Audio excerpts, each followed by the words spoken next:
వందనాలు స్తోత్రాలు కలుగును గాక. మరి చక్కని రాత్రి వేళలో దేవునితో మాట్లాడడానికి లేదా దేవుని యొక్క స్వరము మనం వినడానికి దేవుడు ఇచ్చిన అవకాశం బట్టి మరొకసారి ప్రభువుని స్తుతిస్తూ మనం కొద్ది గంటలు లేదా కొన్ని నిమిషాల పాటు దేవునితో మనం దేవుని యొక్క చెప్పే మాటల కొరకు చూద్దాం.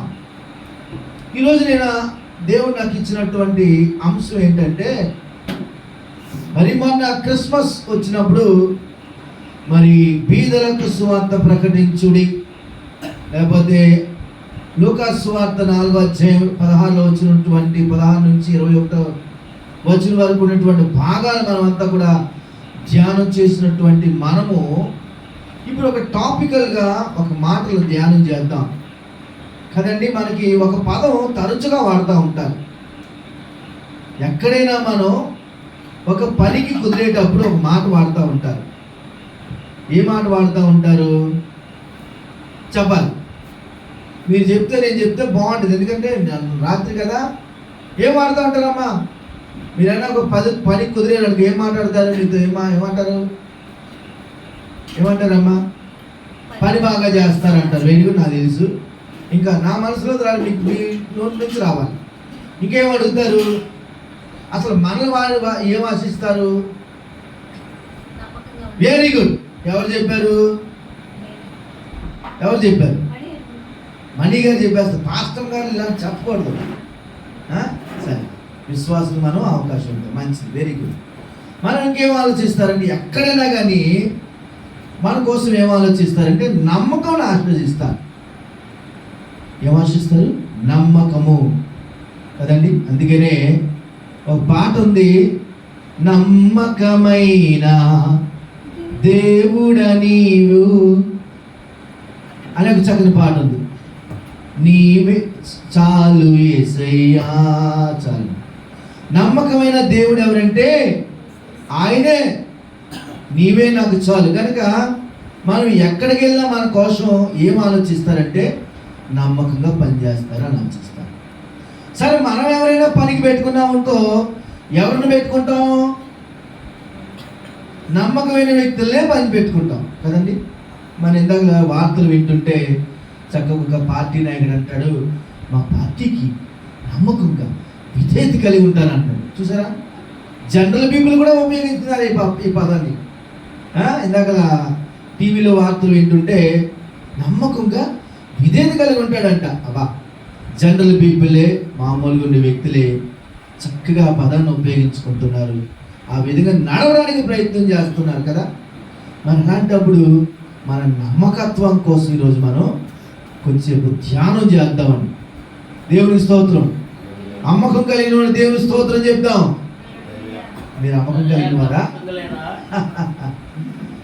ఎలక్ట్గా ఉండాలి. చాలా రాత్రి పాటు కదా, పగలు ఎలాగున్నా కానీ రాత్రి దేవుని స్తుతి, దేవునికి స్తోత్రం చెప్తాం.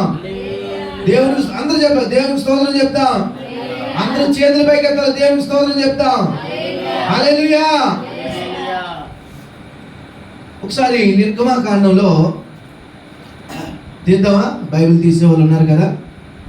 14వ అధ్యాయంలో 31వ వచనం చదవాలి.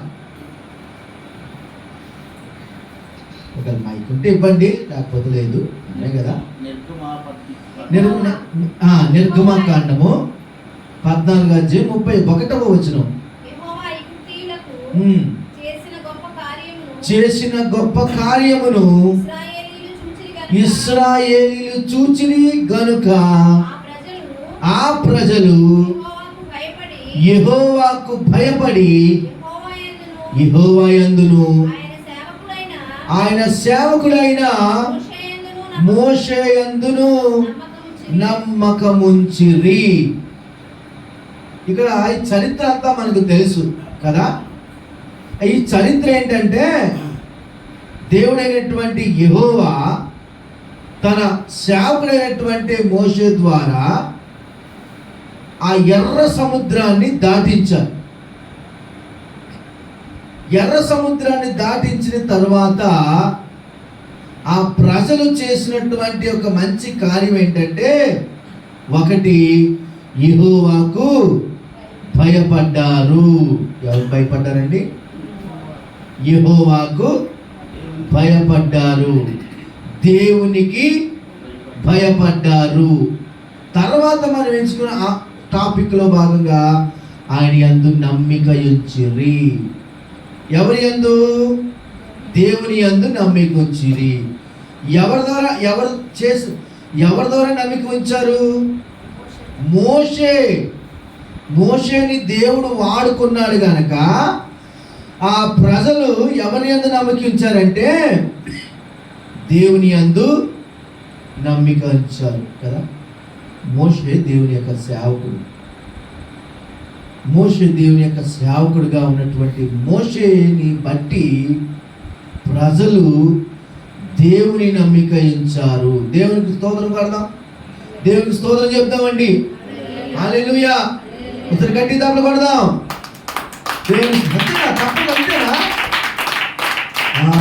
మీరు తప్పట్లో నేను అడగాలన్నమాట, అడుగుతాను, పర్లేదు, తప్పలు కూడా అడుగుతాను. ఈసారి తప్పట్లు అడుగుతాను, సైలెంట్ క్లాప్స్ కూడా అడుగుతాను, అన్నీ అడుగుతాను. దేవునికి స్తోత్రం, దేవునికి స్తోత్రం. దేవుని మోషే ఆ ప్రజలకి మంచి నాయకుడిగా ఉన్నాడు కనుక, మోషే ఆ ప్రజల యొక్క అవసరాలు తీర్చారు కనుక, మోషే దేవుని ద్వారా ప్రతినిధిగా ఉన్నాడు కనుక ఆ ప్రజలు దేవుని యందు నమ్మిక ఉంచారు. మరి మన నమ్మిక ఎవరి పట్ల ఉన్నదండి? మన ద్వారా ఎవరైనా దేవుని యందు నమ్మిక ఉంచారా? ఎవరైనా ఉన్నారండి? అయ్యా నా పట్ల నమ్మిక దేవుని పట్ల ఉంచారు. చూడండి, అసలు నమ్మిక మళ్ళీ చెప్తాం. నమ్మిక అంటే ఈరోజు మనం ఏం చెప్తాం అంటే, సువార్తలో ఏం చెప్తాం? అమ్మలారా, ఎక్కలారా, మీ అందరికీ తెలియజేయండి ఏమనగా యేసు ప్రభువే నిజమైన దేవుడు అని తెలుసుకొని నమ్మిక ఉంచుడి అని చెప్తా ఉంటాం కదా. సువార్తలో మనం చెప్పేది ఏంటి? దేవుని నమ్ముకోండి, యేసయ్యనే నమ్ముకోండి అని చెప్పి మనం ఏం చెప్తాం? సువార్త చెప్తాం కదా. నమ్మిక ఇంకా చెప్పమంటారా? అమ్మా నమ్మిక ఏంటి చెప్పంటారు? అమ్మా ఈరోజు వర్షం వస్తుంది, చాలా పెద్ద భీకరమైన తుఫాన్ వస్తుంది, గిడియన్ గారు మాత్రం వచ్చేస్తారండి. దాన్ని ఏమంటారు? ఎంత లేట్ అయినా కానీ, ఎంత తుఫాన్ అయినా కానీ ఆయన వస్తారు. దాన్ని ఏమంటారమ్మా? నమ్మిక ఎందుకని? ఆయన తప్పకుండా పని చేస్తాడు. మనం పని చేస్తే మన మీద ఏమవుతుంది చెప్పండి? మీకు చెప్పాలమ్మా. మీరు నాతో నేను మాట్లాడే అదే, నేను మీరు చెప్తే నేను అనే టైప్లో కాదు. టీచర్ అనమాట, ప్రీచర్ కమ్ టీచర్, ఎనీహో మీరు చెప్పాలి. నమ్మిక ఎలా మన పట్ల పడుతుంది అంటే, మనం చేసే కార్యాలు బట్టి మన పట్ల నమ్మిక ఉంచుతారు. మనం అయ్యగారు వస్తానని చెప్పి వర్షం పెట్టి వంక పెట్టి మానేసాను అనుకో, ఇంకోసారి పిలవాలనుకున్నా అసలు రాలే, ఎందుకు లేదు. చూసారా ఏమైపోయింది మన నమ్మకం? ఏమైంది మరి? చూసారా, నమ్మిక అనేది మనం పట్ల రావాలంటే ప్రజలకి మనం ఏం చేయాలంటే పని చేయాలి. మోషే కూడా అలా చేశారు. చూద్దాం ఒకసారి మన యొక్క గ్రంథకర్త దగ్గరికి వెళ్దాం, క్లుప్తంగా మనం మాట్లాడదాం. మరి యోబు ఒకసారి నమ్మకానికి ఒక నిర్వచనం చెప్పారు. యోబు 14వ అధ్యాయము 7వ వచనం ఒకసారి 7 చదువుతారా? యోబు గ్రంథము 14వ అధ్యాయము 7వ వచనం. వృక్షములు నరకబడిన ఎడల అవి తిరిగి చిగుర్చుననియు దానికి లేత కమ్మలు వేయుననియు నమ్మకము కలదు. నమ్మకానికి ఒక చక్కని నిర్వచనం ఏంటంటే, మనందరికీ తెలుసు కదా, రోజు మనం చూసే పని ఇది. దేవునికి స్తోత్రం చెప్తావా? Silent claps కొడదామా? 1 2 3 4 5 ఉంటారా? కొట్టలేదా? కొడితే మంచిదే. సండే స్కూల్లో పిల్లలతో కొట్టిస్తారు కదా. సరే మామూలు క్లాస్ కొడదామా?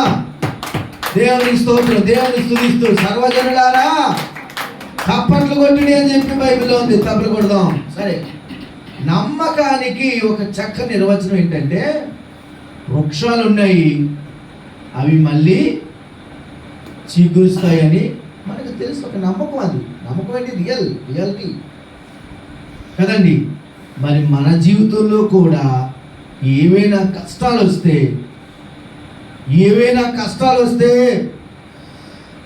దేవుడు బాగు చేస్తారని మనకు నమ్మకం ఉందా? చెప్పుకోలేని కష్టాలండి. చిన్న కష్టాలు ఏం కాదండి. ఏమనుకున్నారు? బెడ్ ఎక్కితే డాక్టర్ గారు డౌట్ అంటున్నాడు. బెడ్ ఎక్కేసాం, డాక్టర్ ఏమన్నాడు? మనకి చెప్పలేదు. మనకి పరిచయం చేయడానికి భార్య పిల్లలు వస్తారు కదా, వాళ్ళకి చెప్పాడు చెవులు ఉద్దేశం డాక్టర్ గారు. చెప్పాడమ్మా, తీసుకెళ్ళి అదే నీ చెవిలో వినపడింది. ఏం చేస్తారు? మన చెవులు మనకి అంటే కష్టమైన సమస్యలు. ఇది అనారోగ్యానికి నేను భయపెట్టట్లేదు కానండి. ఇది అవ్వదు, ఇది పడితే ఇక ఇది జరగదు అనే విషయంలో కూడా మరి మనకు నమ్మకం కలిగి ఉన్నావా? ఇంతేలేండి, ఈ సులోమని మనుషులు ఉంటే దేశమే గది బాగుపోనేని గురజాడ వారు అప్పారావు వారు చెప్పారు కదా, అలాగుంటారా? ఎస్, నా దేవుడు చేస్తాడు. కొంతమంది దేవుని సేవకులు అంటారండి. సేవకులు ఏమంటారు తెలుసా? గాలిలో దీపం పెట్టినా నా దేవుడు ఏం చేస్తాడు? చెప్పట్లేదు. గాలిలో దేవుడు, నా భాష అర్థమవుతుందమ్మా? దేవుని స్తోత్రం. గాలిలో దీపం పెట్టినా దేవుడు ఏం చేస్తాడు? ఆపేస్తారు కదా. ఆపరా ఏమా? ఇవి నాకు అర్థం కావట్లేదు. ఆపుతారు అని కొంతమంది. ఆపేస్తారు అనుకున్న ఒక గడ్డి దెబ్బలు కొడదాం. ఆపరణతో దేవుడికి గడ్డికి దెబ్బలు కొడదాం. ఇది ఎవరు లేనండి ఇక్కడ. ఏ పార్టీ లేకపోతే కదమ్మా నోటకు ఓటేసినట్టు. గాల్లో దీపం పెట్టినా కానీ దేవుడు దాన్ని ఏం చేస్తాడు? నువ్వు విశ్వాసం నమ్మితే దాన్ని వెలిగిస్తాడు. అలాంటి నమ్మిక ఉంచాలి దేవుని పట్ల. యోబు నమ్మకం కోసం ఒక చక్కని నిర్వచనించాడు. వృక్షాలు చిగురుస్తాయి, ఎగురు పోతాయి, కానీ వాటికి మళ్ళీ చిగురుస్తాయని ఎంతో చక్కని నమ్మకం ఉంది. మరి మన పట్ల, మన జీవితంలో ఉన్నటువంటి కష్టాలు తీరిపోతాయి. కన్నీటితో నీవు వచ్చి ఉంటావు ఈ రోజున బహుశా కదా. బహుశా చెప్పకపోవచ్చు, బయటికేమో చక్కగా కనబడుతుండొచ్చేమో. మనం ఏదో మనకి ప్రార్థన చేస్తారు, కానీ ఎంత ప్రార్థన చేసినా ఈ మొండి సమస్యలు తీరట్లేదు. దేవుని పాదాలు ఈరోజు పట్టుకుందామని నువ్వు నేను వచ్చుండొచ్చు. నమ్మిక మాత్రం ప్రార్థన అయితే చేస్తున్నావు.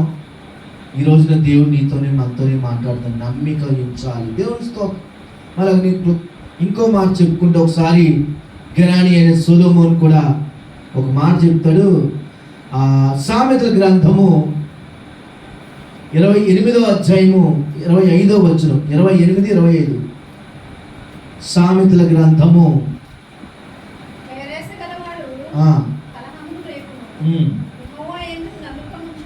యెహోవా యందు నమ్మకముంచువాడు వర్ధిల్లును. దేవునికి స్తోత్రం. తప్పలు కొడదాం ఒకసారి గట్టిగా తప్పలు కొడదామండి. దేవునికి స్తోత్రం. అసలు మిమ్మల్ని నిలబడి పెట్టేస్తాను అనుకుంటున్నానండి. దేవునికి స్తోత్రం. ఓ పాట పాడదామా? యూదా స్తుతి గోత్రపు సింహమా, యేసయ్యా నా ఆత్మీయ ప్రగతి నీ స్వాధీనం. యూదా స్తుతి గోత్రపు సింహమా, యేసయ్యా నా ఆత్మీయ ప్రగతి నీ స్వాధీనమా. నీవే కదా నా ఆరాధన, నీవే కదా నా ఆరాధన, ఆరాధన. హలో దేవుని స్తోత్రం.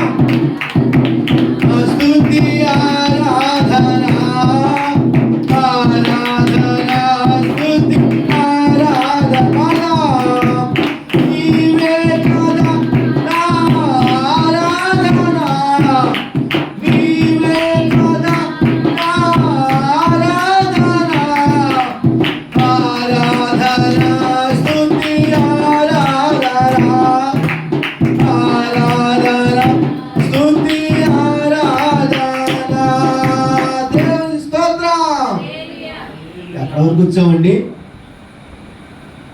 ఇక్కడే ఉన్నాం అనొద్దండి. దేవుని యందు నమ్మిక ఉంచువారు వర్ధిల్లుదురు. గడిదాకబడదు దేవుని స్తుతిస్తూ. దేవుని యెహోవా యందు నమ్మిక ఉంచువారు వర్ధిల్లుదురు. ఎవరి యందు నమ్మిక ఉంచాలండి? రాజుల నమ్మిక ఉంచాలి కదా, అంతేనా? రాజులు నమ్ముకోండి కదా. రాజులు నమ్ముకున్నట్టు కంటే యెహోవాను ఆశ్రయించుట మేలు అనేది ఆ మాట అండి. ఎవరు? సాక్షాత్ రాజుగారు అన్నారు. రాజుగారి కోసం చెప్పేశారండి. ఏమని? బాబు, రాజులు నమ్ముకున్నట్టు కంటే రాజు ప్రభులకు ప్రభు యెహోవాను ఆశ్రయించుట మాత్రమే మేలు. యెహోవా యందు నమ్మిక ఉంచువారు వర్ధిల్లుతారు. యెహోవాని మాత్రమే నమ్మిక ఉంచువారు అభివృద్ధి చెందును. యెహోవా యందు నమ్మిక ఉంచువారు ఆత్మీయ అభివృద్ధి చెందును. అభివృద్ధి లేదా వర్ధిల్లుతా ఉంటారు. వర్ధిల్లం అంటే 10 కార్లు. ఆత్మీయ అభివృద్ధి, ఆత్మీయులను అభివృద్ధి చెందుతూ ఆత్మ వర్ధిల్లుకుంది, శరీరం కూడా వర్ధిల్లుతుంది. ముందు ఆత్మ వర్ధిల్లాలి, తర్వాత శరీరం అనేది వర్ధిల్లుతుంది. ఆత్మను నలగొట్టుకుంటే శరీరము అది నీ మాట వింటుంది. యెహోవా యందు నమ్మిక ఉంచావా, లేకపోతే పరిస్థితులు నమ్మిక ఉంచావా? చూద్దామా, ఎవరు నమ్మిక ఉంచాం? యెహోవాను నమ్మిక ఉంచామా? దేవుని నమ్ముకుంటున్నావా, లేదా పరిస్థితులను మనం నమ్ముతున్నామా? పరిస్థితుల ప్రభావం, పరిస్థితులు ఇలా ఉన్నాయి. యెహోవాని నమ్ముకుంటే ఆ పరిస్థితి వేరు, ఆశీర్వదించబడతారు. కానీ పరిస్థితులు నమ్ముకుంటే, రాజులు నమ్ముకుంటే, ధనాన్ని నమ్ముకుంటే,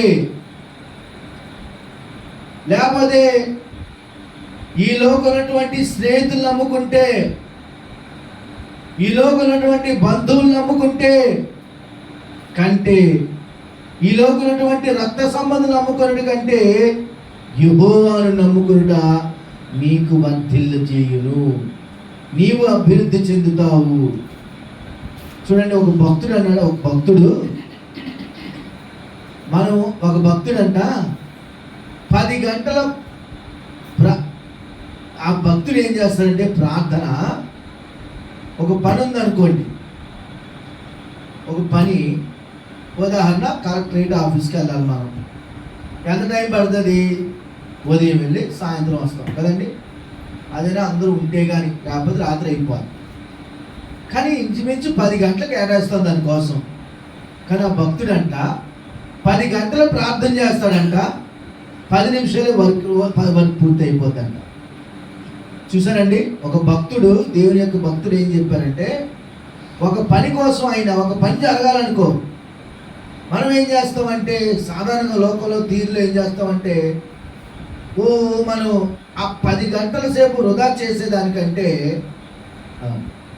ఆ యొక్క 10 గంటల్ని కూడా దేవుడి సన్నిధిలో గడిపితే 10 నిమిషాల పాటు పని అయిపోద్ది. చూసారా? కానీ ఎవరు నమ్ముకోవాలి? ఇక్కడ దేవుణ్ణి నమ్ముకున్నాం కనుక 10 గంటల దేవుడితో గడిపాము. దేవునికి 10 నిమిషాలు పని చేసేసాం. దేవునికి స్తోత్రం చెప్తామండి. దేవుడి యొక్క నమ్ముకుంటే ఏమవుతుందంటే శాసనాలు కూడా మనకు అనుకూలంగా జరుగుతాయి. దేవుడికి నువ్వు ఇష్టంగా ఉంటే శాసనాలు కూడా దేవుడు నీకు అనుకూలం. ఎందుకంటే ఆయన ప్రేమించు వారికి ఆయన సంకల్పము చొప్పున చేయు వారందరికీ సమస్తమును సమకూరి జరిగి ఉన్నవి. దేవుని యందు నువ్వు నమ్మిక ఉంచితే దేవుడు నీకు అభివృద్ధి సమస్తమును సమకూరుస్తాడు. దేవుని యందు నమ్మిక ఉంచుట. అందుకనే ఈ మీరు ఎప్పుడైనా మన ఇవి చూసారా, కాయిన్స్, డబ్బులు, మన కదా డబ్బులు చూసారా? ఇదో ఇది 100 రూపాయలు, 50, ఇది ఎంతో మరి. ఇందు మీద మన దేశంలో ఒక పదం రాస్తారు కదండి, సత్యమేదైతే రాస్తారు, వెరీ గుడ్. కానీ డాలర్ మీద రాసేది ఏంటంటే వి ట్రస్ట్ ఇన్ గాడ్. ఏం రాస్తారమ్మా? We trust in God. దేవుళ్ళు దీన్ని నమ్ముతున్నాం అని రాస్తాం. ట్రస్ట్, నమ్మకం. వి ట్రస్ట్ ఇన్ గాడ్, దేవుళ్ళు మేము నమ్ముతాం. మన దేశంలో అయితే సత్యమేదైతే రాస్తారు. మనం ఎవరిని ట్రస్ట్ చేయాలంటే దేవుని ట్రస్ట్ చేయాలి, దేవుని నమ్మిక ఉంచాలి. చూద్దామండి, మత్తయి సువార్తకు కొత్త నిబంధనకి వెళ్ళినట్లయితే మత్తయి సువార్తలో చక్కని ఉదాహరణ. హల్లెలూయా, దేవునికి స్తోత్రం, హల్లెలూయా. వాక్యం నిద్రపోతున్న ఒకసారి గట్టిగా తగలకూడండి అమ్మా. Very good. మెలుగుని వాక్యం అర్థంలో దేవునికి స్తోత్రం చెప్తాం. హల్లెలూయా, గట్టి తగలకూడదామండి. మత్తయి సువార్తలో 20వ అధ్యాయము 23వ వచనం చూద్దాం ఒకసారి. మత్తయి సువార్త 25వ అధ్యాయము 23వ వచనం మనం చదువుకుందాం. అతని యజమానుడు ఫలా నమ్మకమైన మంచి దాసుడా, నీవు ఈ కొంచెములో నమ్మకముగా ఉంటివి, నిన్ను అనేకమైన వాటి మీద నియమించదను. ఈ యొక్క ఉదాహరణ ఏంటంటే మనందరికీ ఇప్పుడు ధ్యానం చేస్తూ ఉంటాం. ఏమని? ఆయన ఏం చేశాడంటే ఒక వ్యక్తికి ఎన్ని తలాంతులు ఇచ్చాడంటే, ఎన్ని ఇచ్చాడమ్మా? ఎన్ని తలాంతులు ఇచ్చారు? 5. వెరీ గుడ్, యాక్టివ్గా 5 తలాంతులు ఇచ్చారు. ఇంకో ఆయనకి ఏం చేశారంటే ఎన్ని ఇచ్చారు? చెప్పాలి, నాకు చూపించేస్తున్నారుగా, విక్టరీ సింబల్. 2 తలాంతులు ఇచ్చారు. ఒక ఆయనకి ఏ తలాంతు ఇచ్చారంటే, అదేంటమ్మా దేవుడేంటి అలా ఎంతమంది అలా చేసినండి? ఒక ఆయనకేమో 5, ఒక ఆయనకేమో చెప్పాలి 2, ఒక ఆయనకేమో 1. సరే, ఏం చేశారంటే 5 తలాంతులు కలిగి వాడు ఏం చేశాడంటే వాటిని ఏం చేశాడు? వాటిని మళ్ళీ దాన్ని ఏం చేశాడు? 10 తలాంతులు రెట్టింపు చేశాడు. 2 తలాంతులు కలిగిన వాడు ఏం చేశాడు? దాన్ని ఏం చేశాడు? రెట్టింపు. దేవునికి స్తోత్రం, హల్లెలూయా. మళ్ళీ 1 తలాంతులు కలిగిన వాడు ఏం చేశాడంటే చక్కగా నిద్రపోతూ ఈ జీవాన్ని పట్టుకొని తింటూ భూమిలో పెట్టేశాడు. దేవుడు కూడా మనకి ఏమి ఇస్తాడంటే తలాంతు ఇస్తాడు. ఇందాక నా కోసం నేను పరిచయం చేసుకున్న ఒక మాట చెప్పాను. దేవుడు ఒక్కొక్కరికి ఒక్కొక్క బాధ్యత ఇస్తాడన్నాడు. బాధ్యత అని అన్నాను కదా. దేవుడు సేవకులందరూ పెద్ద సేవకులందరినీ కలిసి ఒక టీమ్గా తయారు చేయడానికి దేవుడు నాకు ఒక బాధ్యత ఇచ్చాడు. ఆయన నాకు ఇచ్చాడు దర్శనం. దేవుడు ఒక్కొక్కరికి ఒక సామర్థ్యాన్ని ఇస్తాడు. తలంత అంటే ఏంటి? సామర్థ్యం. సామర్థ్యం అంటే ఏంటి? రే బాబు, ఇగో ఈ కరెంటు పని ఎవర్రా బాగా చేస్తారు? ఏమండి పలానా ఏంటి బాగా చేస్తారండి, ఓ పిలవండి. సామర్థ్యం. కరెంటు ఎంత సమస్య అయినా చిటికలో పరిష్కరించేస్తారు. దాన్ని ఏమంటారమ్మా? సామర్థ్యం, ఎబిలిటీ. దేవుడు మనందరికీ సామర్థ్యాలు ఇస్తున్నాడు. మరి మీ సామర్థ్యం ఏంటో తెలుసుకున్నారా? కొంతమందికి ఏ సామర్థ్యం ఇస్తాడంటే పాటలు పాడే సామర్థ్యం. ఏమిస్తారు చెప్పరమ్మా?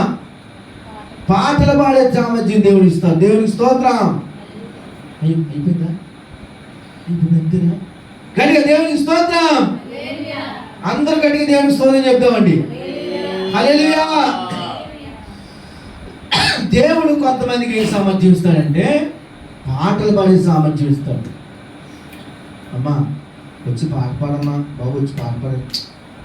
నేను ప్రిపరేషన్ అవ్వలేదండి. ఏమలేదు? చూసారా? ఏమలేదు? ప్రిపరేషన్ అవ్వలేదంట. చూసారా, కొంతమంది దేవుడు వాక్యం చెప్పే తలాంతు ఇస్తాడు. సరే, అవన్నీ అలా ఉంచితే కొంతమంది దేవుడికి తలాంతు ఇస్తారు. తెలుసా, ఇతరుల్ని దేవుని కొరకు నడిపించే తలాంతు ఇస్తాడు. అన్యుల్ని దేవుని కొరకు నడిపించే, అందరికీ ఆ తలాంతులు ఉండవు. కొంతమందికి అందరినీ సంఘంలోకి తీసుకొచ్చే తలాంతు ఇస్తారు. అట్లాంటి ఓడైనా ఏం చేస్తారు, మన సంఘానికి రావాల్సిందే. అలాంటి తలాంతు దేవుడికి ఇస్తారు. చూసారా, మరి మీకు ఏ తలాంతు ఉందండి? ఇంకా చెప్పమంటారా, చాలా తలాంతులు ఉన్నాయండి. కొంతమంది వంట వండారంటే ఇక అంతే, ఎంత చక్కగా వండుతారో. దేవుని స్తోత్రం, హల్లెలూయా, హల్లెలూయా. కొంతమంది ఇంకో తలాంతు కూడా ఉంటారు తెలుసా, కొంతమంది చక్కగా వడ్డిస్తారండి. వడ్డింపు కూడా ఎంత బాగా వండినా వడ్డించలేరనుకో. మన మధ్య పాపం కళ్ళు లేని ఆయన పాపం ఒక ఇల్లు ప్రారంభోత్సవం చేస్తున్నాడు. ఆ రోజు మనం వెళ్ళలేకపోయాం, రాకమణి గారు వెళ్ళారు. అయితే అక్కడ చాలా ఐటమ్స్ పెట్టారంట. ఇల్లు అంటే కొంచెం అన్యులుగా, అది 50-50 టైప్ ఉంటారు ఇల్లు కనుక. అన్ని ఐటమ్స్, ఈ మాంసాహారాలు పెట్టరు కదండి, చాలా ఐటమ్స్ పెట్టారంట. కానీ అక్కడ వడ్డించేవారు సరిగ్గా లేరంట. కళ్ళు కనబడవు కదా, వీళ్ళకి తెలియదు ఏమున్నాయి. నాలంటి వాళ్ళు అంటే అని చెప్పి ఎంకరేజ్ చేస్తాం. చూసారా, వడ్డించడం కూడా ఒక తలాంతు. మరి ఏ తలాంతు కలిగి ఉన్నారమ్మా మనం? దేవుడు మనకి ఇచ్చిన తలాంతులు, చాలా తలాంతులు ఉన్నాయి. చూసారు, కొంతమంది మందిరంలో చక్కగా ఉడుస్తారమ్మా, అంటే శుభ్రాలు చేస్తారు మందిరాన్ని, అదొక చక్కని తలాంతు. కొంతమంది మందిరానికి రైట్ టైం వచ్చేస్తారమ్మా, వెరీ గుడ్. తలాంతులండి ఇవన్నీ. ఇవేమనుకుంటున్నారు, మంచి గుణాలు ఇవి, టాలెంట్, సమర్థత. దేవుడు నీకు మందిరంలో వచ్చినటువంటి సమర్థత ఎంత మంచి చక్కాలి. మరి ఈ తలాంతులు మనం ఏం చేస్తున్నాం? ఇన్నాళ్ళు అందరికంటే మందిరికి ముందు వచ్చేదానివి, ఏముందిలేండి మన పాస్టర్ గారే కదా, మన పాస్టర్ గారే కదండి, అలా చేస్తున్నావా? ఇది దేవుని మందిరం, దేవుని కొరకు వెళ్ళాలని మనం మన తలాంతుని సానబెట్టుకుంటున్నాము. దేవుడు మనకి ఇచ్చిన సామర్థ్యాన్ని ఎవరికి ఉపయోగిస్తున్నాం? దేవుడు కొంతమందికి మంచి వాహనాలు ఇస్తారు, చక్కని వాహనాలు ఇస్తారు. ఆ వాహనాల్ని నీకోసం మాత్రమే మనం ఖర్చు పెట్టుకుంటున్నావా? నీ యొక్క వ్యాపారం కొరకు, లేకపోతే నీ ఉపాధి కొరకు మాత్రమే ఖర్చు పెట్టుకుంటున్నావా? అవన్నీ పక్కన పెట్టి ఆదివారమున దేవుని మందిరం కొరకు నీ యొక్క ఇచ్చిన వాహనాన్ని దేవుని కొరకు ఖర్చు పెడుతున్నావా? ఒకసారి తలాంతు దేవునికి ఇచ్చినవండి ఇవి, సామర్థ్యాలు దేవునికి ఇచ్చి ఇవన్నీ ఇచ్చారు ఆయనవే కదమ్మా. చూడండి, నీ ధనము నీ ఘనము ప్రభు యేసుదే అనే పాటలు ఇవన్నీ దేవుడు ఇచ్చారు, దేవుడి కోసం ఏమి ఇచ్చారని ఒక చక్కని పాట ఉందన్నమాట. దేవుని స్తోత్రం, ఒకసారి గట్టిగా దేవుని స్తోత్రం, హల్లెలూయా. నజరేయుడా నా యేసయ్యా, ఎన్ని యుగాలకైనా ఆరాధ్య బలం నీవేనని కలవెత్తి నీ కీర్తి నే చాటిదా. నజరేయుడా నా యేసయ్యా, ఎన్ని యుగాలకైనా ఆరాధ్య దైవము నీవేనని కలవెత్తి నీ కీర్తి నే చాటిదా. నజరేయుడా నా యేసయ్యా, దేవుని స్తోత్రం. కొంతమందికి ఇచ్చే తలాంతులు అంత చక్కని తలాంతులు, అనేకమైన తలాంతులు ఉన్నాయి. కానీ ఈ వ్యక్తి ఏం చేశాడంటే 5 ఇచ్చినవి ఏం చేశాడంటే 10 తలాంతులు చేశాడు. 2 ఇచ్చిన వ్యక్తి డబల్ చేశాడు. ఒక ఇచ్చిన తలాంతు ఏం చేశాడంటే భూమిలో పాతి పెట్టేసి కూడా ఇంకా ఇచ్చిన వ్యక్తినే కొంతమంది తిడతా ఉన్నా, ఏమి ఇచ్చావులే కదమ్మా, ఇంకా ఇచ్చావులే. దేవుడు నీకు ఇచ్చింది చిన్నదేనా? కృతజ్ఞతాస్తుతులు చెల్లించి మనం భుజించాలి. వాళ్ళకి 10 ఇళ్ళు ఉన్నాయి, నాకే ఇల్లు లేదు. వద్దు. దేవుడు నీకు ఇచ్చిన దాంట్లో నుంచే దేవుని ఏం చేస్తావు? వాళ్ళకి అంత ఉన్నదండి, నాకు ఏమీ లేదు. వద్దు.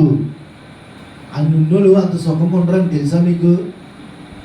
బయటికి అలా కనబడతారు అంతే. సుఖంగా సంతోషంగా నిద్రపోయేవాడు ఎవడంటే పేదవాడే. మరి మీరేమంటారు నాకు తెలియదు. ఆడికి ఏ బాధ ఉండదు, శుభ్రంగా కష్టపడతాడు, రోజంతా కష్టపడతాడు, శుభ్రంగా తింటాడు. నంజులు అంటే ఏదో బ్యాడ్ హ్యాబిట్స్ ఉంటాయి అనుకో, దేవుని పెట్టాలనుకో, శుభ్రంగా కష్టపడతాడు, ఇంటికి వాళ్ళని ఇస్తాడు, ఏమా తేవాల్సింది తెస్తాడు, మంచోడైతే మందిరికి వెళ్ళి అయ్యగారితో వాడబడతాడు, రాత్రి హ్యాపీగా పడుకుంటాడు, ఉదయం ఇస్తాడు. అది అన్నీ ఉన్నోళ్ళకి ఏమి మనం అనుకుంటా అది ఉందిరా, ఇది ఉందిరా, ఇది ఉందిరా, ఇది ఉందిరా. ఇప్పుడు విజయవాడ ఉందండి, మిగిలిపోయింది.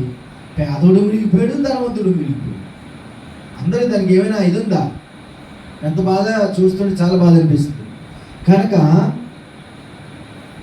మనకుండే తలాంతులు ఈ ఏం చేశారంటే భూలో పాత పెట్టేశారు. ఇచ్చిన వారిని పట్టుకొని తెచ్చడం మొదలుపెట్టాడు. దేవుడు మనకి ఇచ్చినటువంటి చిన్నదేనా నమ్మకంగా దేవుని కృతజ్ఞతాస్తుతులు. మరి అన్నదినప్పుడు ప్రార్థన చేస్తున్నారా మీరు? నేను చేస్తున్నా, నేను నమ్ముతున్నాను. ఎవరైనా చేయకపోతే అంటే హఠాత్తు కొంతమంది నీ స్తోత్రం నాకు ఆత్రం, మరి ఆ ప్రార్థన అయినా సరే, కానీ మరి ఏం చేస్తాం? ఆకలి ఎక్కువ అయిపోతుంది కదా. దేవుడు మనకి ఇచ్చిన ఏది ఆరే చెప్పాను, కానీ ఏది ఇవ్వనియండి నమ్మకంగా దేవుడికి చెల్లించాలి. దేవుడే కాదండి, ఈ ప్రపంచంలో మనకి ఎవరు ఏది ఇచ్చినా వారికి ఏం చెప్పాలంటే వందనాలండి, ధన్యవాదాలు, ఇంగ్లీష్లో థ్యాంక్స్ అండి, థ్యాంక్ యూ అని చెప్పాలి. తలాంతులు కలిగిన తలా కాదు, వాటిని ఏం చేశారంటే భూమిలో పాతేసి. కొంతమంది ఎంత మేలైనా చేయనియండి, నువ్వు ఎంత మేలైనా చెయ్యి, ఆ కళ్ళల్లో థ్యాంక్స్ గివింగ్ కనబడదు, వారి ముఖాల్లో ఏం కనబడదు? కృతజ్ఞతా భావం కనపడదు. వాక్యంలో అంటే కుష్ఠరోగులు 10 మంది కుష్ఠరోగులు యేసు ప్రభు దగ్గరికి ఎంతమంది వచ్చారండి? మిగతా వారు ఏమైపోయారండి? దేవుడు నీకు మేలు చేస్తే, దేవుడు నాకు మేలు చేస్తే మనం ఏం చేయాలి? దేవునికి కృతజ్ఞత కలిగి ఉండాలి. దేవునికి కృతజ్ఞత కానుక మనము ఉత్తి ఈ కానుకే మనం ఎప్పుడు చూసినా ఈ చుట్టూ తిరుగుతూ ఉంటాం. ఏ చుట్టూ? పదవ భాగము దేవుని, ఈ చుట్టూ తిరుగుతూ ఉంటాం. ఇక ఎన్నో అర్పణలు ఉన్నాయి, కృతజ్ఞత కానుకలు. చూసారు మెయిన్ చర్చెస్ అంటారు కదా, వాటిలో ఈ కృతజ్ఞత కానుకలు ఇవన్నీ ఉంటాయి. దేవుడికి ఏది చేసినా, ఏ మేలు చేసినా కృతజ్ఞత కలిగి ఉండాలి. దేవునికి స్తోత్రం, హల్లెలూయా. ఒక తలాంతు కలిగిన వాడు ఏం చేశాడంటే దాన్ని భూమిలో ఇకపోతే యజమానుడు వస్తాడు, ఫలా నమ్మకమైన మంచి దాసుడా, ఫలా నమ్మకమైన మంచి దాసురాలా అని నీ యజమానితో అనిపించుకునే స్థాయిలో ఉండాలి. పరలోక రాజ్యంలో అయా ఫలా నమ్మకమైన గిడియోన్ ఇదిగో అని చెప్పి ఆయన చేతులు, అది ఈ లోకంలో ఇగో గిడియోన్ గారు మీరు ఈ పరిచర్యలో నమ్మకంగా ఉన్నారు కనుక ఇదిగోండి ఈ ఖర్చు పెట్టండి, పరిచర్యలను దేవుడు ఇచ్చే స్థాయికి నేను చేరుకోవాలి. మీరు దేవుడు మీకు ఇచ్చినటువంటి సామర్థ్యాన్ని దేవుని కొరకు ఖర్చు పెట్టినట్లయితే దేవుడు మాకు మిమ్మల్ని ఆశీర్వదించే స్థాయికి వెళ్ళిపోవాలి. దేవుడు మీకు ఒక బిజినెస్ ఇస్తే ఆ బిజినెస్ అంటేనే బిజినెస్, అలా కాకుండా దొంగ త్రాసు యెహోవాకు హేయమనే విధంగా కాకుండా నమ్మకంగా బిజినెస్ చేస్తే ఒక బిజినెస్ 2 అయ్యి 2 4 అయ్యి 4 8 అయ్యి ఆ స్థాయిలోకి మనం దేవుడు మనకి ఇస్తాడు. ఎప్పుడంటే దేవుడు మనకి నమ్మకముగా ఉండేటప్పుడు. దేవుడు తప్పకూడదు గట్టిగా. దేవుని దృష్టిలో మనం నమ్మకంగా ఉండేటప్పుడు ఆ దాసుడు ఎలాగైతే ఆ యజమానుడు, ఫలా నమ్మకమైన మంచి దాసుడా, నీకు అనేకమైన వాటిల మీద నేను నియమించెదను. అంటే మనం అనేకమైన వాటిల మీద నియమించబడట్లేదంటే మనకి ఏం లేదని, ఏం లేదు. మన తలాంతుల్ని అక్కడే ఉంచుకుంటున్నాం. తలాంతులు సానబెట్టట్లేదు మనం. తలాంతులు ఏం చేస్తాం? ఇప్పుడు నేను మనం ఒకసారి రాజమండ్రి వివాహంకి వెళ్తాను. నా పక్కన ఒక ఆయన విశ్వాసి, సేవకుడు కాదు, కొంచెం ఆడకేతనంగా ఉంటాడనమాట. అన్నా గిరిన నేను పాడుతున్నా పాట. అరే తమ్ముడు పాట ప్రాక్టీస్ అంటే, నాకు ప్రాక్టీస్ అన్నారా? అరే తమ్ముడు రే పాట ప్రాక్టీస్ చేయరా, నువ్వు అంత మరి పెళ్ళిలో పాట పాడాలి, నాకు ప్రాక్టీస్ అవసరం లేదన్నాడు. వీళ్ళు పాడేశాడండి. పాడేసిన దగ్గరికి వచ్చాడండి. నా పాటలుగా ఉందని అన్నాడు. అరే తమ్ముడు ఏమనుకోను ఏంటన్నాడు, నాకు నచ్చలేదు నువ్వు పాడిన పాట. ఎందుకు, ఎక్కడ వచ్చిందండి? ప్రాక్టీస్ లేదు. తలాంతు దేవుడు ఇచ్చాడు, వాటిని అధిక విశ్వాసంలోకి వెళ్ళిపోతూ ఉంటాం అన్నమాట. దేవుడు మనకి ఇచ్చినటువంటి ఆ చిన్న విషయాల్లో మనం ఎలా ఉండాలంటే నమ్మకంగా ఉండాలి. దేవుని స్తోత్రం చెప్తామండి. హల్లెలూయా, హల్లెలూయా. కనుక నమ్మకం కోసం ఒక మాట చెప్పి నేను ముగిస్తాను. దేవునికి స్తోత్రం. మార్కు సువార్తలో మనందరికీ బాగా సుపరిచితమైన ఒక వాక్యం ఉందండి. అదేంటంటే మార్కు సువార్త చదువుదాం. 9వ అధ్యాయము 24వ వచనం చదువుదాం. తర్వాత 23 చదువుదాం. వెంటనే ఆ చిన్నవాని తండ్రి నమ్ముచున్నాను. చెప్పండి కరెక్టే. నాకు అపనమ్మకము ఉండకుండా సహాయము చేయమని దేవుని స్తోత్రం బిగ్గరగా చెప్పాను. అపవాది ఏం చేస్తాడంటే ఒక్కొక్కసారి చిన్న ఆయుధాలు వేస్తూ ఉంటాడు. దేవుని స్తోత్రం. ఎవరు లేనట్టు పేరేంటి? అసలు ఇక్కడ ఉన్న వాళ్ళందరూ దేవుని స్తోత్రం చెప్పు. హల్లెలూయా. అమ్మయ్యా ఉన్నారు. దేవుని స్తోత్రం గట్టి చెప్దామండి. దేవుని మీరు ఎందుకు వచ్చారు? నింపుకోండి. మీ ఫ్యూయల్ నింపుకోకపోతే ఎలాగండి? రేపు పొద్దున ఈ ఆయుధం చేయొద్దా? మీ ఫ్యూయల్ నింపుకోవాలి. మీ యొక్క ఆత్మని నింపుకుంటే రేపు పొద్దున అపవాదితో పోరాడతారు. మనం పోరాడింది ఈ లోకంతో కాదండి, మళ్ళీ లేనిపోయిన బాధ. సరే, అపనమ్మకము లేకుండా ప్రార్థన చేసుకోవాలి. ప్రభువా నాకు నమ్మకాన్ని కల్పించు ప్రభువా. దేవా నీ పట్ల నాకు నమ్మకం కల్పించు ప్రభువా. దేవుడా మోషేని బట్టి ప్రభువా ఆ ప్రజలందరూ కూడా నిన్ను నీ పట్ల నమ్మకం ఇచ్చారు ప్రభువా. మరి నా పట్ల కూడా నన్ను చూసి ప్రజలు నమ్మకంగా ఉండేటట్టు చూడాలి ప్రభు అని చెప్పి మనము ఏం చేయాలి? నిన్ను చూసి మనల్ని చూసి ఎవరైనా దేవుని మందిరానికి రాగలుగుతున్నారా? మన ఇన్ఫ్లుయెన్స్ చేస్తాం కదా. మన ఇన్ఫ్లుయెన్స్ చూసి మన ప్రవర్తన చూసి దేవుని మందిరానికి ఎవరైనా రాగలుగుతున్నారా? మోషే అలా కాదు. మోషేని బట్టి ఆ ప్రజలందరూ కూడా దేవుని మరి నమ్మకించారు. ఇక్కడ అపనమ్మకము కలగకుండా సహాయం ఇచ్చింది. ప్రార్థన చేయి దేవునికి. ప్రభా నమ్ముచున్నాను నాయనా, కానీ నాకేంటి అపనమ్మకం లేకుండా ప్రార్థించి అపనమ్మకం కలిగించొద్దు. ఈ సందర్భం ఏంటంటే ఈ మార్క్స్ 9వ అధ్యాయంలో ఇక్కడ ఒక చిన్న పిల్లోడు ఉంటాడు, బాలుడు. అతనికి ఏంటంటే ఈ దయ్యం పెట్టేస్తాను. ఏం పడుతుంది? దయ్యాలు ఉన్నాయా లేవా? దయ్యం ఉందా లేదా? చెప్పండి, దయ్యాలు ఉన్నాయా లేదమ్మా? లేవా? ఉన్నాయా? నాకు అర్థం కావట్లేదు. దయ్యాలు ఉన్నాయా లేవా అమ్మా? అమ్మాయి ఉన్నాయంట. దయ్యాలు ఉన్నాయి.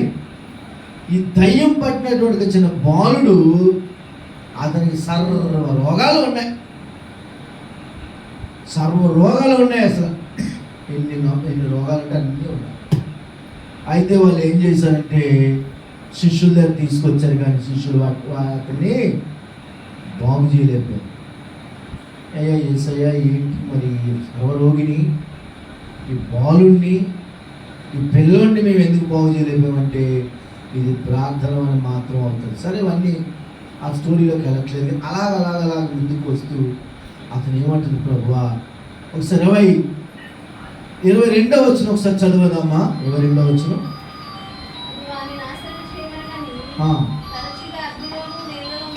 అది అతని ఆ పిల్లోని నాశనం చేద్దామని. ఈ దయ్యాల లక్షణాలు ఏంటంటే అగ్నిలోని, నీళ్ళల్లోని తరచుగా మాటికి పరవేస్తూ ఉంటుంది. చెప్పమ్మా, చదవండి అమ్మా.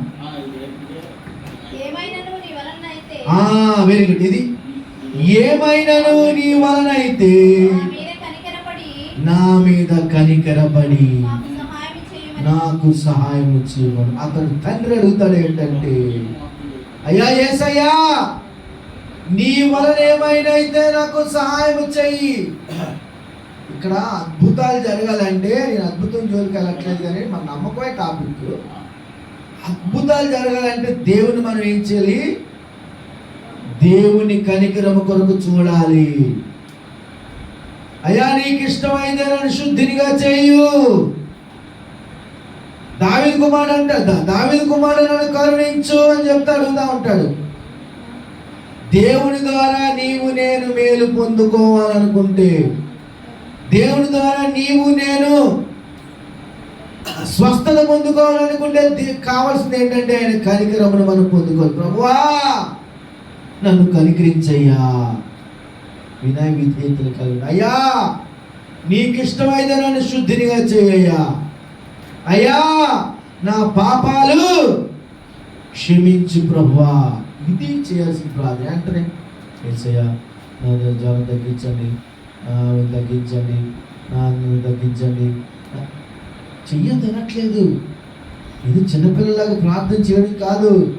దేవుని కనికరం ఇతను ఈ బాలుడి యొక్క తండ్రి అడిగిందంటే, అయ్యా దయచేసి నా మీద కనికరం చూపించినప్పుడు అతను చూద్దామండి. 23వ వచనం చదువమ్మా. ఇది నమ్ముట నీ వలనైతే నమ్మువానికి సమస్తం. మన ప్రపంచంలో అందరికీ తెలిసిన వాక్యం ఏంటో తెలుసా? నమ్ముట నీ వలనైతే నమ్మువానికి సమస్తమును. ఈ మతోన్మాదులు మనల్ని క్వశ్చన్స్ అడుగుతారండి. ఏమని? అద్భుతం ఇక్కడే చేసి వస్తాం అంటారు. మనం అంటాం, అయ్యా నువ్వు నమ్మయ్యా, దేవుడి కార్యం చూస్తాం అంటావు. మాటతో దేవుడు అన్నారు యేసు ప్రభు. దేవుని నమ్ము, దేవుని మహిమని చూద్దాం అని చెప్తాడు మాటతో. ఈ మతోన్మాదులు ఏం చేస్తారంటే దేవుని శోధిస్తూ ఏదేదో. కానీ నమ్ముట నీ వల్ల నమ్మాలి. నమ్ముట నీ వల్ల అయితే నమ్మువానికి సమస్తమును సాధ్యమే. మనం ఏం చేయమంటే ఏం చేయము, నమ్మిక ఉంచలేకపోతున్నాం. వచ్చే లోపం. ఆయన స్థాయిలోకి వెళ్ళి నమ్మకం కలిగించాలి. ప్రభువుని నమ్మాలి. ఇందాక చెప్పుకున్నాం కదా, యెహోవాను ఆశ్రయించేవాడు వర్ధిల్లునని చెప్పి. నమ్ముట నా వలన అయితే దేవుడు నా పట్ల అద్భుతం చేస్తాడు. మీ పట్ల వినాలి కొనుక్కోండి. నమ్ముట నేను నమ్మితే దేవుడు, నమ్ముట నా వలన అయితే దేవుడు నాకు అసాధ్యమైంది ఏది లేదు. దేవునికి స్తోత్రం, హల్లెలూయా. నమ్మకమే మనం ఉంచలేకపోతున్నాం. ప్రభు ఎలాంటి జటిలమైన సమస్య అంటారు కదా లోకంలో తీరే పదం. ఎలాంటి జటిలమైన సమస్యకి ఏసే పరిష్కారం. ఈ రోజున ప్రపంచ దేశాల్లో సరే మరి అనేక దేశాల్లో ఈ ప్రతిదీ కనిపెట్టడానికి కారణం ఏంటంటే వాళ్ళు ప్రభువుని నమ్మారు. అఫ్కోర్స్ కూడా ఉన్నా కానీ వాళ్ళు ప్రభువుని నమ్మారు. దేవుని నమ్మి వారు ఎప్పుడు కూడా పై స్థానంలోనే ఉంటారు. తలగానే ఉంచుతాడు కానీ ఆయన తోకగా ఉంచడు. అప్పిచ్చేవాడిగా ఉంచుతారు కానీ అప్పు తీసుకునేవాడిగా ఉంచడు. ఒకవేళ అప్పు చేసినా కానీ తీర్చే స్థాయికి దేవుడు నిన్ను నడిపిస్తాడు. భక్తిహీనులు అప్పు చేసి తీర్చగయిందురు. దేవునికి స్తోత్రం. అందరూ చెప్తాడు దేవునికి స్తోత్రం. అందరూ గట్టిగా కడిగి తప్పలు కొడతాం గట్టిగా. అంతేనా? కడిగి తప్పలు దేవునికి స్తోత్రం. గొప్ప దేవుడు మనకున్నాడు, గొప్ప దేవుడు మనకున్నాడు, గొప్ప దేవుడు మనకున్నాడు, గొప్ప దేవుడు మనకున్నాడు. గొప్ప నామము యేసు నామము. ఆమేన్. ఆ నామము యేసు నామము. గొప్ప నామము యేసు నామము. గొప్ప నామము యేసు నామము. దేవుని స్తోత్రం. హల్లెలూయా. కనుక దేవుని పట్ల మన నమ్మకాన్ని నమ్ముట మన వలనైతే నమ్మువానికి సమస్త. ఒకసారి చూద్దామండి ముగించుకొస్తూ ఎబ్రీ పత్రికలో 3వ అధ్యాయము 5-6 వచనాలు చదువుదాం ఒకసారి. ఎబ్రీ పత్రిక. అవును. మోషే పరిచారకుడై ఉండి దేవుని ఇల్లంతటిలో నమ్మకముగా ఉండెను. ఎవరమ్మా? మోషే. చదవనమ్మా తర్వాత. అయితే క్రీస్తు కుమారుడై ఉండి ఆయన ఇంటి మీద నమ్మకముగా ఉన్నాడు. గడిదములు కొడదామండి, గడిదములు కొడదాం గట్టిగా. దేవుని స్తుతిద్దాం. Hallelujah, hallelujah. Praise the Lord. మోషేకున్నటువంటి బిరుదేంటో తెలుసా? దేవుని ఇల్లంతట్లో ఒక 10 రూపాయలు పెడితే క్షణాలు ఎగిరిపోతాయి కదా. అదేనా? ఇంట్లో 10 రూపాయలు చూసాం అనుకో, ఒక 10 రూపాయలే, ఇంకో ఇది కాదు, ఒకటి దాని పక్కన 5 సున్నాలు కాదు, 10 ఒకటి ఒక పక్కన సున్నా మాత్రమే. మన నమ్మకం ఎంత ఉందండి? ఒక భక్తుడు అన్నాడండి, ఒక దేవుని సేవకుడు, అసలు నీ భక్తి ఎక్కడో తెలుస్తుందో తెలుసా? నువ్వు ఒంటరిగా ఉన్నప్పుడే తెలుస్తుందంట. ఇప్పుడు ఒంటరిగా నువ్వు అక్కడే ఉన్నావు ఆ రోజు, అని ఇంట్లో ఎవరు లేరు అనుకుందాం, నువ్వు ఏం చేస్తావు? దేవుని స్మరించుకుంటావా? అబ్బా ఎవరు లేరురా అని చెప్పి పార్టీ చేసుకుంటావా? నీ భక్తి ఎక్కడ తెలుస్తుంది? నీ ఒంటరితనంలోనే తెలుస్తుంది. దేవుని స్తోత్రం అండి. హల్లెలూయా. మోషే దేవుని ఇల్లంతటిలో కూడా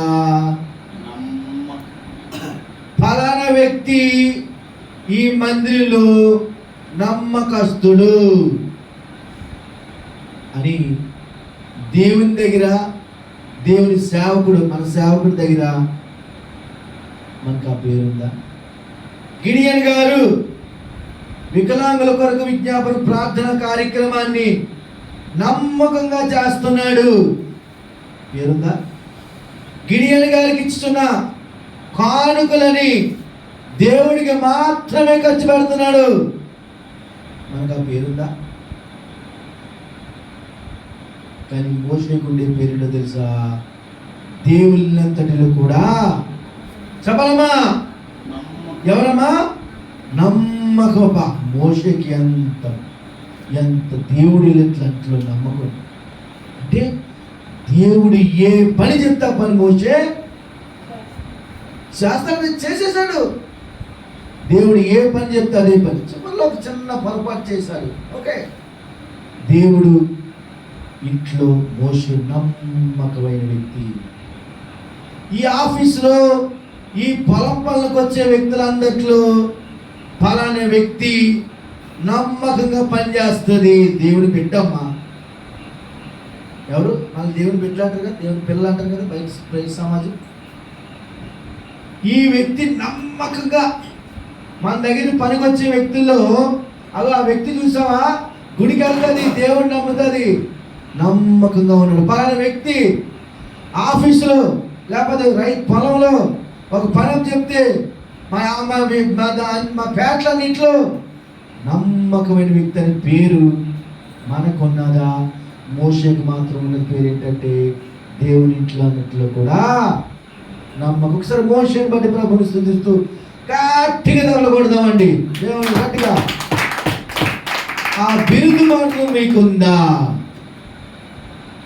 ప్రశ్నించుకున్నవి రాత్రి సమయంలో. మరియు యేసు ప్రభు కూడా దేవుడి కుమారుడై ఉండి ఆయన కూడా తన తండ్రి పట్ల నమ్మకముగా, ఎందుకు తండ్రి అప్పచెప్పినటువంటి బాధ్యత ఏంటిది? క్రూసిఫికేషన్. ఈరోజు శుక్రవారం కదా, నిన్న అనుకుంటా శుక్రవారం కదా, మరి నిన్న శుక్రవారం అంటే సిలువ ధ్యానం. అంటే తండ్రి అయిన దేవుడు కుమారుడైన యేసు ప్రభు ఇద్దరు ఒకటే. వారు ఇచ్చినటువంటి బాధ్యతని ఏం చేశాడు? నమ్మకం కొనసాగడానికి సమాప్తమైనది. మనం ధ్యానం చేస్తూ ఉంటాం కదా, దేవుడు వారు ఇచ్చినటువంటి ప్రతి బాధ్యతని కూడా పూర్తి చేసి ఏమన్నారు? సమాప్తమైనది. నీ జీవితంలో కూడా ఒక వయసుకి రాగానే, ఒక 70 సంవత్సరాలు రాగానే బలంగా దేవుడు నాకు ఇచ్చిన 70 సంవత్సరాల్ని దేవుడి కోసం మాత్రమే ఖర్చు పెట్టాను. దేవుడు నాకు ఇచ్చినటువంటి పిల్లలను దేవుడి కొరకు మాత్రమే పెంచాను, వారు పెద్ద స్థాయిలోకి వెళ్ళారు అని నువ్వు సమాప్తం చేయగలవా మన జీవితాన్ని? అందుకే పౌలు అంటాడు, నా పరుగు కణముట్టించిందిని, ఇక నాకు జీవి కిరీటము కలదు. ఆ పేరు మనకి నమ్మకంగా ఉన్నాడండి. లేకపోతే నా సంవత్సరాల్లో దేవుడికి నమ్మకంగా చందాయి కానుకించానని నీ పట్ల దేవుడు ఏమైనా సాక్ష్యం చెప్పగలుగుతున్నారా? లేకపోతే లేదా? ఆలోచిద్దాం. సరే, చివరిగా మన ప్రకటన గ్రంథం 2వ అధ్యాయము 10వ వచనం చదువుదాం. దేవునికి స్తోత్రం అండి. హల్లెలూయా, హల్లెలూయా. ప్రకటన గ్రంథము 2వ అధ్యాయము 10వ వచనం ఒకసారి మనం చదివినట్లయితే, ఇదిగో మీరు శోధింపబడినట్లు అపవాది మీలో కొందరిని చెరలో వేయింపబోచున్నాడు. 10 దినములు శ్రమ కలుగును, మరణము వరకు నమ్మకముగా ఉండుము, నేను నీకు జీవ కిరీటము ఇచ్చేదను. మరణము వరకు నమ్మకముగా ఉండుము, నేను నీకు జీవ కిరీటము. ఒకసారి గట్టి తప్పకూడదా? జీవ కిరీటం కావాలనుకున్నా కాబట్టి కొడుతూనే ఉన్నట్టు, అయ్యా నాకు జీవ కిరీటం కావాలి అంతేనా? వద్దా? ఎవరికి వద్దా? కొట్టట్లేదు. జీవ కిరీటాలు ఎవరికి వద్దా? నాకు కావాలండి, నేను కొడతానండి. జీవ కిరీటాలు కావాలని దేవునికి స్తోత్రం చెప్తాం. హల్లెలూయా. జీవ కిరీటం కావాలా? నువ్వు చేయవలసిన పని ఏంటంటే, ఎంతవరకు ఉండాలి నమ్మకం? అంతము వరకు కూడా. ఎంతవరకు అమ్మా? చివరి వరకు నమ్మకంగా ఉండాలి. నమ్మకంలో అనేకమైన కష్టాలు వస్తాయి. రేపొద్దున మణిపూర్లో సంఘటనలు జరుగుతూ ఉంటాయి. నాకు ఒకసారి సరదాగా ఒక పని చేయాలనిపిస్తుందండి. సరదాగా ఏమనుకోద్దంటే, సరదాగా ఏంటంటే ఓ పోలీస్ డ్రెస్ వేసుకొని, ఇంట్లో కూడా పిల్లలతో సరదాగా చెప్తూ ఉంటాను, ఒక పోలీస్ డ్రెస్ ఒక పట్టుకొని చర్చి ముందు నిల్చున్నాం అనుకో, ఎవరు ఉంటారండి? ఎవరైనా ఉంటారా? ఎవరైనా ఉంటారయ్యా? ఎవరైనా ఉంటారా? ఒక మనకు తెలిసిన వాళ్ళని ఎవరైనా కానీ మందిరంలో ఒక పోలీసు పెడితే అబ్బికి నాకేం సంబంధం లేదండి. ఈయన ఉన్నారు కదా, ఎవరు మనకి ఆది పురుషుడు పేతురు ఏ గుంపుతో చేరాడండి? చలి కాసుకొని గుంపదిగో పేతురు బొంకిన స్థలం, అదిగో పాట కూడా ఉంది కదా కదమ్మా. చూసారా ఏ గుంపుతో ఉన్నాడు పేతురు? ఏ గుంపుతో ఉండాలి పేతురు? ఏ గుంపుతో ఉండాలండి? అయ్యో నా ప్రభుని అరెస్ట్ చేసేసారు, ఆ గుంపుతో ఉండాలి.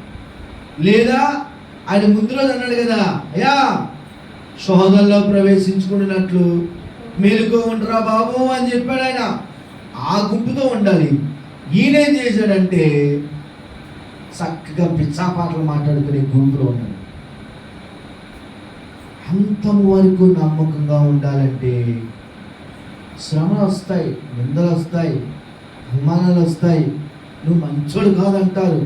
మనం ఎంత నమ్మకంగా కొన్నిసార్లు విధేయత చూపించినా కానీ నువ్వు విధేయత పరులు కాదంటారు. వద్దు, అంత శ్రమలు కష్టాలు, రేపు పొద్దు నీకు రేషన్ లేదు కట్ట అంటారు.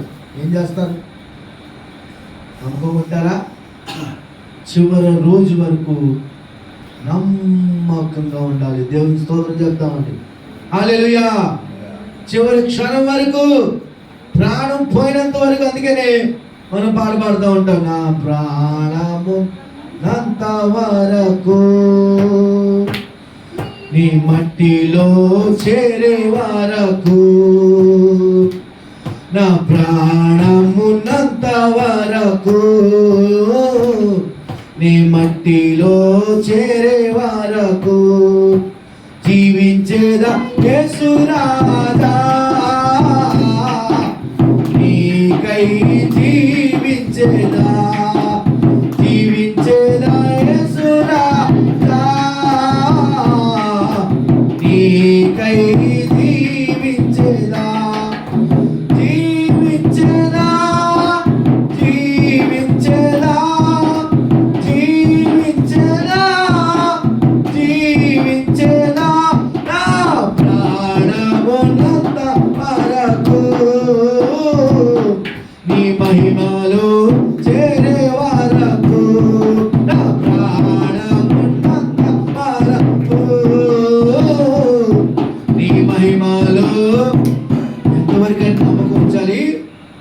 దేవుని యొక్క మహిమలో చేరినంత వరకు కూడా మనము అంతము వరకు నమ్మకం ఉంటేనే. మధ్య మధ్యలో ఉంటే నమ్మకం ఉంటారా? మీరు చివరి క్షణం వరకు చూసారా? మోషే జీవితాన్ని మనం గుర్తు తెచ్చుకుందాం. పాపం ఎంత శ్రమ పడ్డాడు. తల్లి ప్రేమను కూడా అందులో అనిపించాడు. రాజు యొక్క కోటలు అనిపించాడు. ఎన్నో నిందలు పడ్డాడు, కష్టాలు పడ్డాడు. మోషే చివరి క్షణంలో ఏం చేశాడంటే బండతో మాట్లాడు అన్నప్పుడు బండకు కొట్టగానే చూసారు. మోషే నమ్మకం కోల్పోయినని చెప్పను కానీ చిన్ని పొరపాటు చాలని ఆ కాలాన్ని మోషే చూడలేకపోయాడు. అంతవరకు నమ్మకం కూడా చివరి క్షణం వరకు ఎవరి పట్ల? ప్రభు పట్ల. దేవుని ఇందాక చెప్పుకున్నది సామెతల 28-25 అధ్యాయంలో, దేవుని నమ్ముకునే వారు వర్ధిల్లుతారని. చివరి క్షణం వరకు మనం నమ్మకంగా ఉండాలి. అంతిమ నిర్ణయం వరకు, చివరి వరకు, చివరి క్షణం వరకు నీకు ఎన్నో వస్తాయి, అన్నీ తీసేస్తామంటారు. నీకు పట్టా కూడా భూమి కాదు. నువ్వు ప్రభువుని నమ్ముకున్నావు కనుక. మణిపూర్లో చూసాం కదండి అట్లా. అక్కడ మీరు బహుశా అయ్యగాళ్ళు అందరూ చెప్పే ఉంటారు, మీరు కూడా చూసే ఉంటారు. వారి నమ్మకాన్ని విడిచిపెట్టలేదు, వారి మందిరాన్ని కూడా విడిచిపెట్టలేదు. మందిరాన్ని ఏం చేస్తున్నారు తెలుసు కదా, చూస్తున్నారు కదా. ఆదివారం ఆరాధనని రోడ్ల మీద జరుపుకుంటున్నాం. చావుకైనా హతసాక్షులమైన అయిపోతాం కానీ దేవుణ్ణి విడిచిపెట్టము. చివరి ఒక నమ్మకం అంటే అదేనండి. కనుక సహోదరులారా, ఒక్కసారి నిలబడదాం, ఒకసారి అందరూ నిలబడదామండి. ఒక్కసారి పరిశీలించుకుందాం.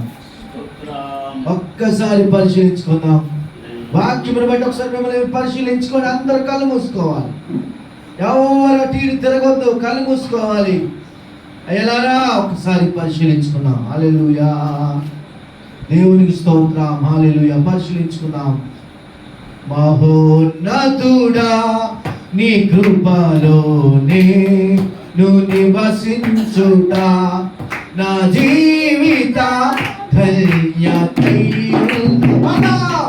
మహోన్నతుడా, నీ కృపలోనే నువ్వు నివసించుట నా జీవిత ధన్యతయున్నది. మహోన్నతుడా, నీ కృపలోనే నివసించుట మహోన్నతుడా, నీ కృపలోనే నివసించుట నా జీవిత ధన్యతయున్నది. నా జీవిత ధన్యతయున్నది. దేవునికి స్తోత్రం. ఆలోచిద్దాం ఒకసారి రాత్రి కాలంలో, దేవా నా పరిస్థితి ఏంటి? ఎంతవరకు నీవు నాకు ఇచ్చినటువంటి వ్యవస్థలలో, పరిస్థితులలో, కుటుంబాలలో, సంఘములలో, ఉద్యోగాలములలో ఎంతవరకు నమ్మకంగా ఉండాలి? కొంతమంది మందిరానికి అలాంటి విషయాల్లో నమ్ముకుంటారు, కానీ ప్రభుత్వానికి సంబంధించిన విషయాల్లో కాస్త ఎదుగుంటారు. కాదు, పరిశీలించుకున్నామండి. దేవుని అడుగుదాం క్షమాపణ. ఏమైనా మనం ప్రభు అపనమ్మకం పోదాము. అందుకే అతను అడుగుతాడు, తండ్రి ఆ బాలుడు అడుగుతాడు, అయ్యా నాకు అపనమ్మకము కలిగించొద్దయ్యా, సహాయం చేయనైనా. ప్రార్థన చేద్దాం అదే మాదిరిగా. అయ్యా నమ్ముచున్నానయ్యా, అపనమ్మకము మాత్రం నాకు నా జీవితంలో కల్పించి ప్రార్థన చేద్దాం. ఎవరు మౌనం ఉండొద్దారా మీరు, ప్లీజ్. హల్లెలూయా. చేద్దాం. దేవునితో మాట్లాడండి. దేవునితో ఇంతవరకు దేవుడు మీతో మాట్లాడారు. దేవునితో మీరు మాట్లాడండి అమలారా. హల్లెలూయా. స్తోత్రం, స్తోత్రం, స్తోత్రం, స్తోత్రం. హల్లెలూయా, హల్లెలూయా, స్తోత్రం. ప్రభువా, చివరి వరకు నమ్మకంలోకి వెళ్ళిపోవాలి. ఎన్నో శ్రమలు, కష్టాలు, ఇబ్బందులు, నిందలు, అవమానాలు, ఇక్కట్లు, ఎన్నో శ్రమలు, అంతము వరకు. ఆ శిష్యులు మన చరిత్ర చూస్తాం కదండి, చివరి వరకు నమ్మకంగా ప్రభు కోసం అసాక్షులు అయిపోయారు. చివరి వరకు నమ్మకం కొనసాగించారు. ఎలా ఉంది మన పరిస్థితి? మోషే దేవుని ఇళ్ళలో నమ్మకమైన అందరూ ప్రార్థన చేస్తారు. అయ్యా అమలారా దయచేసి ప్రార్థన చేద్దాం, మా ఎవరు నిద్రపోవద్దు. హల్లెలూయా, హల్లెలూయా. ప్రార్థన చేద్దాం, దేవునితో మాట్లాడండి. అయ్యా వర్ధిల్లింప చేయడం చెప్పి దేవునితో మాట్లాడదాం. హల్లెలూయా, స్తోత్రం, స్తోత్రం. ప్రార్థన చేసుకుందామండి. సమయం చాలా అయినట్టుంది, ప్రార్థన చేసుకుందాం. అందరు కలిగి మీరు మరి ప్రార్థనలో ఏకీవించండి, కళ్ళు మూసుకోండి, దేవుణ్ణి అడుగుదాం. హల్లెలూయా. పరిశుద్ధుడా